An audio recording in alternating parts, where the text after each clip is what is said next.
Hi friends, இலக்கணம் பயிலுடைய இன்றைக்கான topic வந்து வினைமுற்று.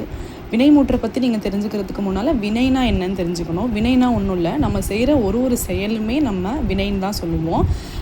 அந்த வகையில் இங்கே வினை சொல்லுக்கான விளக்கமுமே உங்களுக்கு கொடுத்துருக்காங்க. ஒன்றன் செயலை குறிக்கும் சொல் வினை சொல் அப்படின்னு சொல்லியிருக்காங்க. வினைச்சொல், பெயர் சொல் இது எல்லாமே ஒரு தனி டாப்பிக்காக நம்ம வர வீடியோஸில் பார்க்கலாம். நம்ம இதில் வினைமுற்றுனா என்னன்றதை பற்றி பார்க்கலாம்.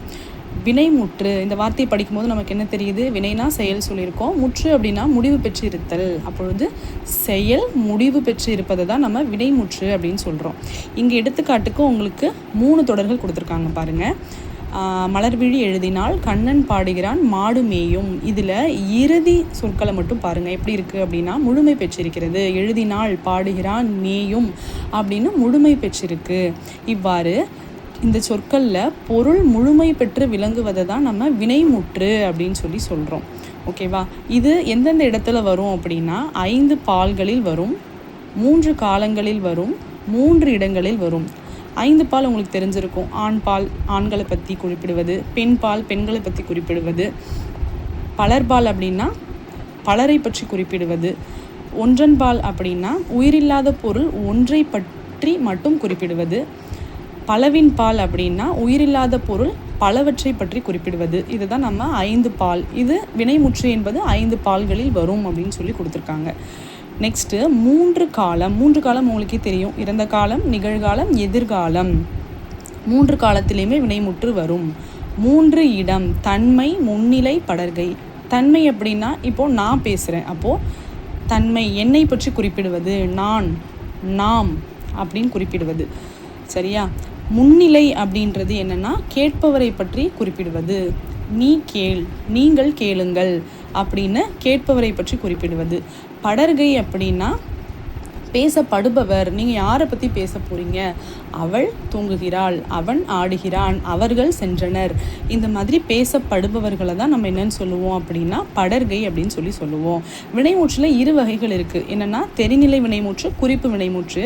ஃபஸ்ட்டு தெரிநிலை வினைமுற்று நம்ம பார்க்கலாம். குறிப்பு வினைமுற்று, அதுக்கப்புறம் அது கூட ஒரு 2 சப் டாபிக்ஸ், அதாவது குறிப்பு வினைமுற்றில் 2 வகைகள் இருக்குது. அதை நம்ம நெக்ஸ்ட் வீடியோவில் பார்க்கலாம். ஓகேவா? இப்போ நம்ம தெரிநிலை வினைமுற்றுனா என்ன அப்படின்றத பற்றி பார்க்கலாம். ஒரு செயல் நடைபெறுவதற்கு இந்த 6மே மிக முக்கியம் அப்படின்னு சொல்லுவாங்க. இந்த 6 என்ன, அதுக்கான விளக்கம் என்ன அப்படின்றத பார்க்கலாம். செய்பவர் யார், அந்த செயலை செய்கிறாங்க. கருவி, என்ன கருவியை கொண்டு செய்கிறார்கள். நிலம், எந்த இடத்தில் செய்கிறார்கள். செயல், என்ன செயல் செய்கிறார்கள். காலம், எந்த காலத்தில் செய்கிறார்கள். செய்பொருள், அவங்க செய்கிறது என்ன செயல். சரியா? இந்த 6மே முக்கியம். என்ன அப்படின்னா முதன்மையானவை. எதுக்கு அப்படின்னா ஒரு செயல் நடைபெறுவதற்கு. இவை 6மே வெளிப்படையாக அமைவது. வெளிப்படையாக நமக்கு தெரியும். அப்படி இருந்தது அப்படின்னா அது தெரிநிலை வினைமுற்று. தெரிநிலை அப்படின்னா தெளிவாக வெளியே தெரியக்கூடியது அப்படின்னு ஞாபகம் வச்சுக்கோங்க. ஓகேவா? இங்கே கீழே ஒரு தொடர் கொடுத்துருக்காங்க பாருங்கள். மாணவி கட்டுரை எழுதினாள். இந்த இடத்துல செய்கிறவங்க யார் அப்படின்னா மாணவி. கருவி என்ன அப்படின்னா தாளும் எழுதுகோலும். நிலம், எந்த இடத்துல அவங்க கட்டுரை எழுதுகிறாங்க.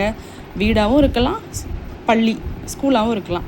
அப்போது 2த்துல இங்கே அவங்க என்ன கொடுத்துருக்காங்க அப்படின்னா பள்ளி அப்படின்றத கொடுத்துருக்காங்க. காலம் என்ன அப்படின்னா இறந்த காலம். எழுதினாள், அப்போது எழுதி முடிச்சிட்டா, அப்போ அது இறந்த காலத்தில் வரும். செய்பொருள் என்ன, அவள் என்ன வேலை செய்கிறா, அவள் எதை உருவாக்குறா, அப்போது அது கட்டுரை. கட்டுரை எழுதினாள். செயல் என்னது அப்படின்னா எழுதுதல். இந்த 6மே நமக்கு இந்த தொடரை படிக்கும் போது வெளிப்படையாக தெரியுது. அப்போது நம்ம இது என்னன்னு சொல்லுவோம் அப்படின்னா தெரிநிலை வினைமுற்று அப்படின்னு சொல்லுவோம். ஓகேவா? ஓகே ஃப்ரெண்ட்ஸ், இன்றைக்கான கிளாஸ் ரொம்பவே உங்களுக்கு யூஸ்ஃபுல்லாக இருந்திருக்கும்னு நினைக்கிறேன். உங்கள் ஃப்ரெண்ட்ஸ்க்கு ஷேர் பண்ணிவிடுங்க. மறக்காமல் சேனலை சப்ஸ்கிரைப் பண்ணிக்கோங்க. உங்களுக்கு ஏதாவது டாபிக்ஸ் நான் எடுக்கணும், இல்லை உங்களுக்கு எதுவும் இன்ட்ரெஸ்டான டாபிக்ஸ் ஏதாவது இருந்துச்சு அப்படின்னா கமெண்ட் செஷனில் கண்டிப்பாக பின் பண்ணுங்கள். நான் உங்களுக்கு வர செஷனில் அதை பற்றி தெளிவாக சொல்கிறேன். ஓகேவா? தேங்க்யூ.